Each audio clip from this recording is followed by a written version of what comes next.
You'd have to be pretty naive to believe that you can mess with someone like Bharat and not expect them to retaliate. It's a simple fact. Provoke and you'll get a reaction. But then again, there are individuals like Justin Trudeau who seem to think otherwise. However, this time, the Indians have pinpointed the Achilles heel of Canadians, the Quebec movement. It's a sensitive topic, one that hits a nerve for Canada, and mentioning even a single word about this phenomenon is not something Justin Trudeau can afford to do. It's a bit like treading on thin ice. Yet, it's important to recognize that this isn't the same old Bharat of the yesteryears. Times have changed and so have the dynamics. The world is evolving and nations are adapting. The past doesn't always dictate the present. So welcome everyone as we explore why the Quebec movement holds such significance and why it's a topic Justin Trudeau can't overlook. Justin Trudeau's dance on this tightrope is one to watch closely, for it reveals much about the changing face of diplomacy in our ever-evolving world.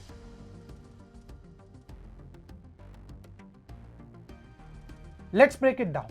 What's this Quebec movement and why should Canada be worried? Picture this. Back in the 1760s, the British marched into Canada, clashed with the French during the French and Indian War and won. Canada got sliced into two. Upper Canada, that was all British, and Lower Canada, which was French turf. Lower Canada is the modern day Quebec. Fast forward to 1867, and Canada and the British North America Act got cozy and united. To put it in plain speak, Quebec is to Canada what Balochistan is to Pakistan or Taiwan is to China. Got it? Now here's the twist. Quebec hasn't exactly embraced mainland Canada with open arms. They flirted with the idea of saying Adeo Canada and running solo as a separate nation. This dance is a part of French-Canadian nationalism. According to the smart folks at Britannica, it all stems from shifts in Quebec's economy and society since the 1890s. Back then, folks in Quebec mainly lived off farming and seasonal timber jigs. And hey, they even had a vote on this whole breakup with Canada thing back in 1995. The Canadian crew just scraped by with a teeny majority in Quebec, keeping it in the family. Quebec isn't your typical Canadian. They talk French a lot. In fact, some folks swear that Quebec is the OG Canada and the rest of the Canada is just what's left of the British Commonwealth. Imagine if Texas spoke Spanish and thought they were the real deal. That's the vibe you've got in Quebec. So there you have it. Quebec's got a strong sense of identity and they've toyed with the idea of flying solo. It's like a tug of war between Quebec's Je me sois spirit and Canada's maple leaf flag. And that, my friends, is why the Quebec movement keeps Canada on its toes.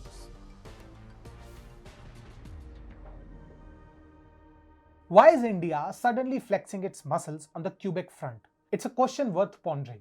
The interest of Indian portals in this movement can be traced back to none other than Mr. Trudeau himself. He inadvertently stoked the flames of this issue by vouching for Khalistanis, and now our citizens are ready to give him a taste of his own medicine. In fact, Baijan Jay Panda, the BJP National Vice President and former MP, has summed it up quite neatly.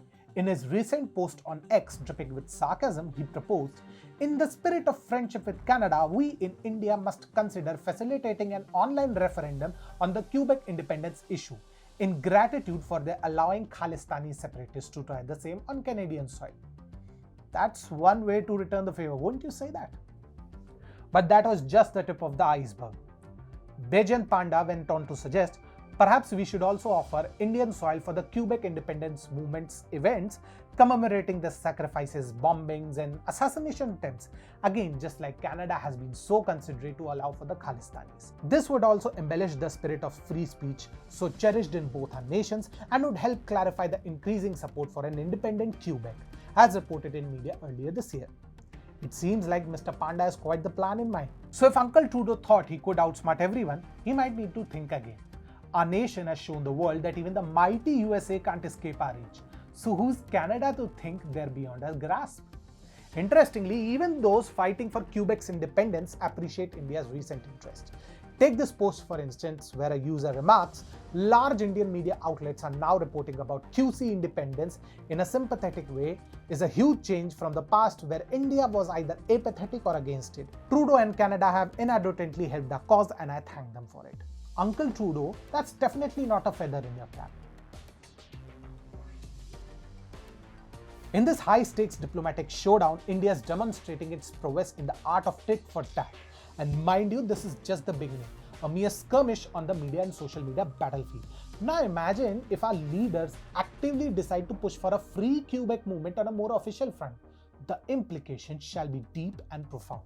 Let's be clear, as Indians, we harbor no ill will towards any nation. Our guiding principle, Sarve Bhavantu Sukhina, echoes the sentiment of wishing prosperity for all. We value global harmony. However, should the need arise, we will not compromise on safeguarding our national interests. Justin Trudeau's Canadian administration is getting a first-hand lesson on this. Diplomacy is a two-way street and India is navigating it with a firm stance.